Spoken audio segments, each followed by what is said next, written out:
Head of Mission, Nigerian Embassy in Ireland, Nananom, distinguished invited guests, members of the media, my fellow Africans in diaspora, ladies and gentlemen, I thank you all for being here. I'm also glad that we have our Irish friends in our midst today, including representatives from Sigil of God Development Company. We are truly grateful for your sensitivity to the plight of the vulnerable in the African continent and for your continuing support to our organization. Ladies and gentlemen, we will hear a bit tonight about the prospects for transforming Africa's brain drain into brain gain and the problems of pride and temper and habit standing in the way of this transformation. The burdens on Africa of the 21st century are so formidable. I want all of you to think about this when you go home tonight. 51% of the people in Africa live on less than $1 a day, which is below the absolute poverty line. About 250 million people in Africa, or 28% of the population, are chronically hungry and never get a clean glass of water. One woman dies every minute from childbirth in Africa.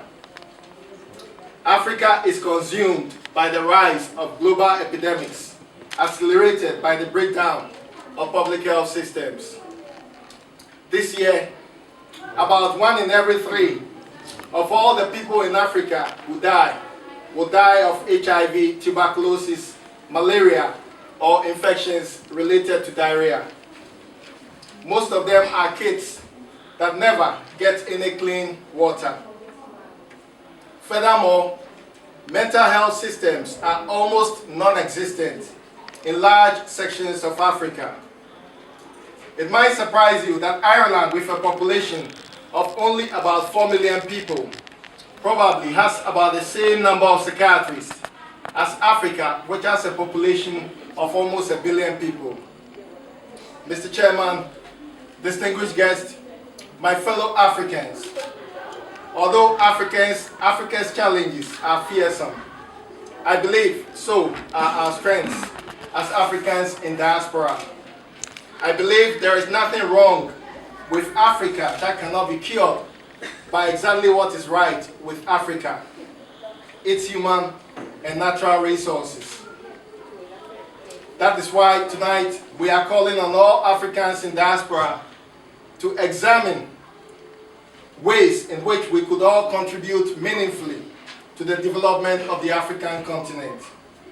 I think that victory for this crusade to transform Africa's brain drain into brain gain will depend very much on 4 things. First, we have to strive to support and empower ourselves as Africans in diaspora to overcome barriers and achieve our full potentials. Second, Africans in diaspora and African-led organizations have to promote and develop partnerships with one another as well as with institutions in Africa and embark on joint initiatives aimed at transforming the African continent. Third, we African patriots in diaspora have to spread the benefits of such collaboration so that we can make more partners in the future for Africa's development. And finally, all of us, Africans, both in Africa and in diaspora, would have to develop a truly global consciousness about our responsibilities to each other and to our host nations and countries of origin. In this way, corruption, for example, which has been one of the main drawbacks of Africa's development, could be eradicated and resources channeled towards alleviating the plight of Africa's most vulnerable. My fellow Africans, we must all play our part in Africa's renewal. I challenge a new generation of young Africans in diaspora to to a season of service to the African continent, to act on our dreams for Africa by helping troubled, vulnerable groups in Africa and by reconnecting with Africa's torn communities. There is so much to be done. Enough indeed for every African in Ireland to give of themselves in service to the African continent. Today, we do more than celebrate Africa. We rededicate ourselves to the very idea of Africa's transformation. We must do what no generation of Africans in diaspora have had to do before. We must do so in a world in which we must compete for every opportunity. And so, my fellow Africans, let us begin with energy and hope, with faith and discipline. Let us work towards Africa's transformation until our work is done. Much has been given to us already by the African continent, and so much is expected from us.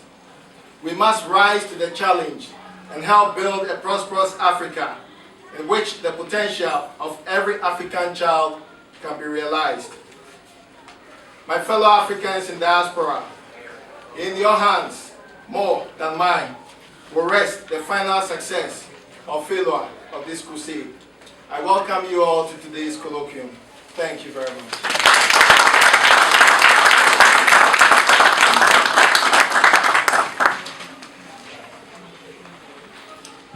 Thank you very much. That was very inspiring. You mentioned that, rise to the challenge and energy and hope, and I believe very much. Yes, it's not always what the country is doing for us, but what are we doing for our countries? I think we should ponder on that.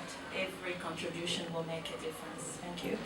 I would like to call upon Mr. Kwame Techi. He's the Director of Technical Operation. He's a member of AGPI. If we can applaud for him. Thank you very much.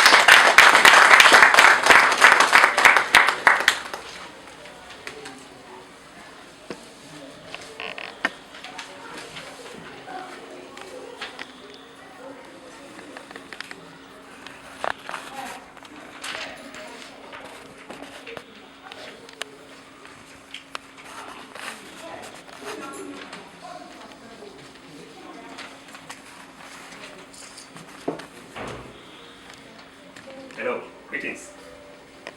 My name is Kwame Techi. I'm a technical program officer in AGPI. I'm very pleased to meet all of you here and also to present to you the vision of AGPI. I thank you all for coming. Thank you.